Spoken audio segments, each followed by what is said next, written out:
Quantum Talk. We've got a special guest that we've had on a previous podcast. Her name is Celeste, and she's an educational therapist, and she works specifically with brain development in children from the age 3 to 18, I believe she said, and from a neuroscience perspective. And previously, Celeste shared a little bit of how she uses muscle testing, specifically manual muscle testing and surrogate muscle testing to help see where children's dominant parts of their brains are or what's influencing their development in terms of education. So today, Celeste has agreed to join us, and she's going to talk a little bit about anxiety. And I think that's something that every person somewhere in their life struggle with. I don't believe there's a lot of people out there that haven't experienced anxiety in some way, but we do get people that really are stuck with anxiety. It can be in childhood, but even growing up as an adult, struggling with anxiety and not coping with anxiety. So Celeste, can you tell us a little bit about where things start going wrong? How do you know how to help a child that's got anxiety? Where does it come from? Alzon, what we look at in child development, we use the primitive reflex system in a baby to see how the child development goes. So child development follows in specific steps in a specific order, and if there is a step that is skipped, then there is a developmental delay, what we call then a developmental delay. So the primitive reflex is what it is. That is movement of the body and of the brain that is specific movements to child development, to develop the brain and to build the pathways in the brain for the next milestone in a baby. Okay. So it is stereotype movement that is made, and it is just movements that's reflexive. You can't help it. Okay. It just Can you give us happens. a practical example? I think you spoke about like the baby that starts rolling at a certain age. Yes, but a more practical example that I want to give you is if a baby feed, but what we look at the Babkin reflex is when a baby feeds. So the sucking reflex, they will start to suck, but then also the hand will move or they will grab onto the mummy, the Okay. finger or whatever. So that is a reflex, Okay. and that is part of the sucking reflex. So if that reflex didn't complete its job by developing the brain pathways, what we call is it's still active then that movement you can see in the school in learning behavior. For example, if that reflex is still active, then you will see a child is cutting with his scissors or writing, and at the same time his tongue is hanging out. You will get Oh, that. So then that reflex is still active in the child, where it was supposed to become inactive or inhibit, okay. So which it's happens active. naturally. It happens naturally. Yes, so it's active for a little while in Yeah, a period of development where something in the brain exactly. needs to develop. But then once Yeah. that development has taken place, it goes dormant again. Yes, So if something exactly. goes wrong, that reflex stays active. So you will see that behavior continuing long Yeah. after it was supposed to be switched off already.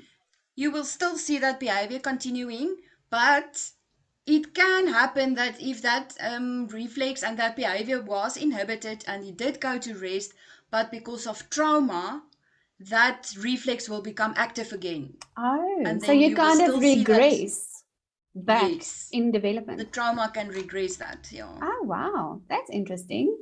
Okay, Yeah. so which part of that reflex development is related to if something goes wrong, it leads to anxiety?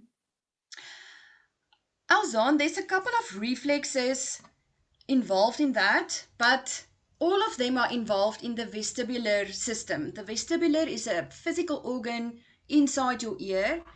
It usually has to do with balance and movement and things like that, direction. So what they've found in research in the vestibular system, if they've looked at astronauts. So once the astronauts are in that spaceship, then they will, when they leave the gravity of the Earth, the moment they leave gravity, they will start to float. Mhm. And when they start to float, then the fluids in the vestibular system becomes imbalanced and it becomes active, and then they start to have behavior like anxiety, or they will start to have behavior like dyslexia, writing backwards, having low muscle tone. So the Mm. vestibular system is connected to the child development and that brain development, but what we talk about is grounding. So if you can see in the child's pictures, if he's not grounded, it looks like a astronaut. It looks like he's still floating in the air. So that the moment you can see that, then usually they sit with anxiety, Mhm. because I mean, if you feel like you are not grounded on the earth, it creates a little bit of anxiety. It feels like Mm. you're moving the whole time. Your body is constantly on the move, or you yeah, you will just feel Restless. anxious. Yeah. Yeah, restless. The child will Okay. feel restless. But the vestibular system is the system in the body that is responsible for that. Oh, that's So interesting. the reflexes that's responsible for developing the vestibular system is the one of them is the Moro reflex. So the Moro reflex is a reflex that everybody know. If a baby, if you make fun at the baby, or if you make them frightened, then they will go. So that movement, if I can show you with my hands, like they will go, Yes. it looks like they're scared. That is the motor reflex. So in a baby, that is normal. That's normal brain development. They have to have that movement that is developing the brain.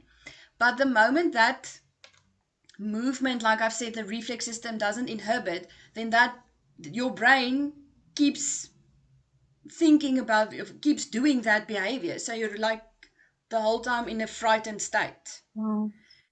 So that is the motor reflex is one of them. So the motor reflex. So then we talk about the active motor reflex, and the active motor reflex will create fears like fear of heights, um, allergies, problem with the immune system. That's an Wow. active motor reflex. Wow. That's But then interesting. there's other reflexes responsible also for the vestibular system. They will also create anxiety and fearful behavior in Mm. children. Celeste, how can a parent know that they've got an anxious child? Because, as an adult, it's easier to communicate what we feel. It's easy for you to say, I'm feeling anxious, I'm feeling scared, I'm experiencing pressure or stress. But children don't always know how to say what they are experiencing. So, what are the most common symptoms, especially in younger children, that parents can identify to know my child is struggling with anxiety now? Oh, Alzon, you will see a child, um, like they will have like open mouth, like it looks like they are doing this the whole time. Okay. Yeah, it's weird to explain it like that, but yeah, they will. You can physically see they, because if I test, usually if I do the muscle testing, and then I can see the child is holding his breath the whole time. So I will say, okay, Oh, take a deep just breath, relax. just relax. So you can see in your child they are holding their breath, they have an open mouth, they are Fidgety? anxious about doing things in class that the teacher is gonna be mad at them, or they are anxious about not like I said, fear of heights, Mm, fear, if they're afraid of movement, if they're afraid of doing balancing games, that moving on a balance beam. So usually if they are afraid of things like that, then they do have anxiety mm, because they do not feel safe in their own bodies. Okay. And fidgeting, like not being able to sit still, is that one of the signs maybe of Yeah, anxiety in children? yes. Fidgeting can be a sign of anxiety because the brain needs to move to keep alive. The brain needs to still wire the the brain pathways in the body. So fidgeting and if the teacher says my child's got ADHD or they don't concentrate, that is all of those can be signs of anxiety. Poor Okay. concentration, nail biting, Hmm. all of those can be signs of anxiety. Okay.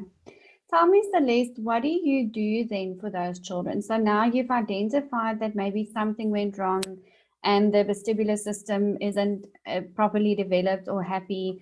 We've got an anxious child now. What do we do? How do you help those children and mommies, and what tools do you give them to deal with it?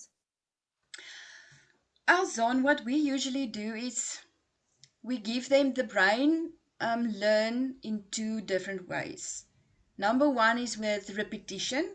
So Mm-hmm. we give them exercises and massaging to stimulate the brain pathways. The second one is the brain learns through multisensory experiences. So, for example, for the motor reflex, if a child avoids walking on a balancing beam, it's usually an indication that he still needs to walk on the balancing beam. So you have to give him more input. So you have to put some more traffic on that pathways in the brain. So what I usually say is they have to do games like swinging and jumping and movement, because usually the vestibular system, it's developed by movement. Okay. So the more you can develop the vestibular system, the more that behavior can go to rest. Number one. Okay. Number two, the mind moves that we give them. First of all, we give them, it's like a hug, what we call a rise and shine. So it is like a hug. One of the schools that I did the training, they called it a happy hug. But the movement of that hug simulates the Moro reflex. Okay. So it's the same movement. So the Then child hugging another one, themselves, sorry. yeah. Okay, so Yeah, you so will go like they this. go, yes, so they go, yes. So they open their arms, so that's like because the Moro reflex is more. So Yes. we're gonna go open the arms and take in a deep breath, and then they hug themselves. Oh, wow. But for the small kids, the mommy can hug them from behind because Oh, that deep pressure, it creates them, it calms them down, it creates grounding in them, it makes them feel I belong, safe. you are with me, Mm. I'm safe. Yes. So that's one of the movements that we give them to do. Another one is what we call the power on button. So it says power on, but it is to calm them down. So it is calm but alert for the brain, that we want the brain calm but alert. So the vagus nerve is running just here, I can see just on the opposite sides of your throat. So what the vagus nerve does is it's part of your nervous system that gives feedback to the brain about your heart rate, your breathing, your gut. So if the heart rate is too fast, then it will give information to the brain about a fast heart rate. So the fast heart rate is, oh my goodness, I'm anxious, or Something's something wrong. like Yes. that. Something's wrong, it's fight or flight, I have to go Mm. now, or freeze or something. So usually the freezing is those children with the open mouths, like, and then I'm Mm. stuck. Shame. So what we do is then the vagus nerve, we stimulate the vagus nerve. It's just below the collarbone here, just next to the breastbone. So there's a little corner there. I can say also below your left eye. There's a little power on button. So if you massage that in a circular motion, the first time you do that, it is really sore. So you can do it to yourself parents, teachers, children, you can do it for the child if they can't massage it themselves. But you can also massage that for yourself. So what it does is then it calms down your heart rate What? because it sends a message to the brain to calm down the heart rate. So then you don't feel like, oh, I'm going to run away now. Yes. But you're still alert enough to sit and concentrate in class. Okay, so it's right on your left eye. So this is my left eye. I'm going to find my collarbone and then my breastbone. And when the two come together, then I Yeah, just there in the a little corner. in the corner there. Yeah. Oh, and then you just massage it in a circular And then motion. you just massage it in a circular motion, usually up and out, away from your middle. Okay, so like this, In up that and circular. away. Up and away. So that is for calming down. Okay, so that, and usually the first time, if you have the right spot, is really sore. Okay. Then